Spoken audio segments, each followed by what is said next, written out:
Namaste everyone. In today's video, I wanted to share with you how to stop wasting your time. This is a second part to my first video. My first video talked about 4 things that you can do to stop wasting your time. I'm going to share 4 more now that I learned from Jay Shetty. So altogether there's 8. But in this video, it's the second part. So if you haven't watched my first, please watch that. I'm sharing 4 of them out of 8 in this video. My name is Pria. I'm very passionate about sharing positivity and empowering others to live their life to their fullest potential. We have the capability to create our life the way we want it. So let's make it beautiful together. Let's dive in. So today's topic is about, it's a second part to my other video that I shared about not wasting time. A lot of it, it's not just about procrastinating, but it's also about how to be more productive, how to make the best use of your time. If you have a lot of things to accomplish and you want to go through all your tasks and feel like a success, then this is something that might be helpful for you.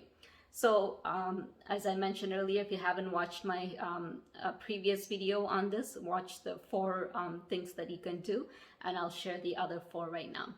So technically this is the 5th point, but for today's video, it's number 1. Basically create a monthly goal. So this I learned from Jay Shetty, just in case I didn't mention it earlier, but he really talked about how to be more productive. And one of the aspects is to create a monthly goal. I know a lot of people create like, New Year's resolution, and it's a 1 full year, and then sometimes they don't follow through because they have this big goal and then they forget about it. But how do you break things down? So if you break it down to a monthly goal, then you can focus on that. And even a monthly goal is actually something big, because throughout the month, anything can happen and things might fall behind as well. So what you can do is take that monthly goal, have that 1 monthly goal for yourself, take that monthly goal and turn it into a 4 weekly target. So you have a weekly target that you're focusing on. So you have 4 of them for that month. Just break it down. And if it doesn't involve 4, obviously I'm just giving this as an example, but break your monthly goal into targets so you focus on it on a weekly basis. Once you do that, then break your weekly targets into daily tasks. So when you focus on daily tasks, then you can get things done, because you know that, okay, you have a target for the week, and then you focus on it and you get things done. So that's one way of being more productive and not wasting your time, okay? The second thing, or technically the 6th point that Jay Shetty mentioned, is basically creating a habit stack. So basically stacking your habits. So I know in my previous video, I talked about not multitasking, which is important because you don't want to focus on so many different things and not put 100% into whatever you're doing. And there's still a lot of things that you should be putting 100%, even if it's walking or even if it's cooking, because you want to enjoy that, give all your love and your time and effort into whatever you're doing. But let's say it becomes a habit where you do it on a daily basis and you don't even need to think about it, you don't need to focus on it. So like walking or driving or cooking, those kind of things that became a habit, or even working out, then you can actually do something else with it. So then that saves your time. So let's say you like to dedicate some music time for yourself, where you listen to something and feel good. You can do that while you're cooking or driving or walking or doing your gym.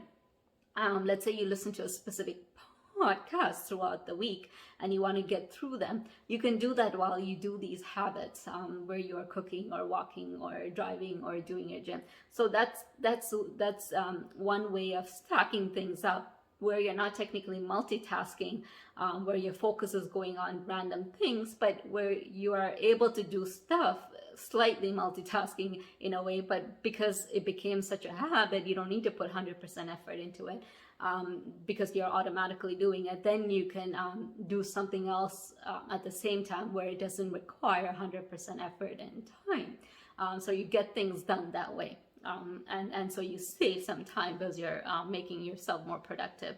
So that's one way of looking at it.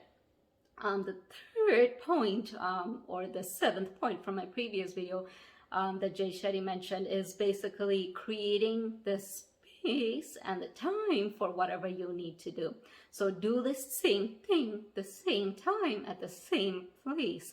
And he explained this very well. And these are things sometimes we automatically do anyway. Let's say like prayer room. Some people have prayer rooms dedicated and they have their set praying time. So that's something, because when you have a space specifically for that task around your house, so let's say it's for meditation, exercising, eating, sleeping, whatever it is, when you have a specific space for that, then you have an energy in that environment that's already there for that, right? You set up that energy. So your bed is sleeping. It's as soon as you hit the bed, you know it's time to sleep. When you go to the prayer room, you know it's time for praying, because that's what the energy is there for. You already created an energy. Also, if you do it at the same time, the time holds the memory. So let's say every day you do sun salutation at 6 a.m.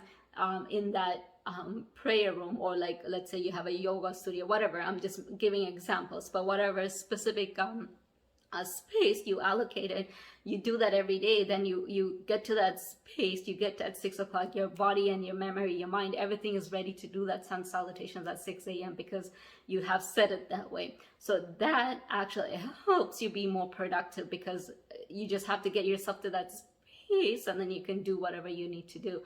So that keeps you moving and moving forward and make things more easier for you to do. So that's one aspect of it. So try to, even if you have a smaller space, try to allocate certain space for certain things and leave it that way. Nowadays, a lot of people go through trouble because people eat on their bed, or they sleep somewhere else, or like, you know, they're eating while in their workspace, technically. So it's like, it's all confusion, right? The energy is all mixed up there, and the timing is all mixed up there. So when you actually stick to a specific space for specific activity and time, things run more smoothly, and the energy and the time, everything will help you out with it. So that's one aspect. The last point I wanted to make sure is emphasizing on sleeping, getting proper, adequate sleep. Normally people say 7 to 9 hours is good. At least try to get minimum 7 hours. I know some people try to lose their sleep because they want to get things done, but you actually, when you lose your sleep, you're not as productive as you will be, and the more you go on without the sleep, it will actually affect your health as well. And Jay Shetty actually mentioned it's very important to sleep before midnight. So the time that you get before midnight is actually very helpful for you. So make sure you start sleeping earlier and getting adequate sleep, getting proper sleeping, and designating the spot just for sleeping will help you. Because if you're watching videos, if you're eating in the same spot, then it's like it's a mixture of energies there. But if you just keep that bed just for sleeping, then you'll be able to fall asleep much easier and quicker as well. I hope this video was helpful for you. If it was, please share this video with others. Please click the like button. And if you're new to my channel, please subscribe and click the notification button, as I'm very determined to creating weekly videos for you to make the best version of you. Until then, namaste.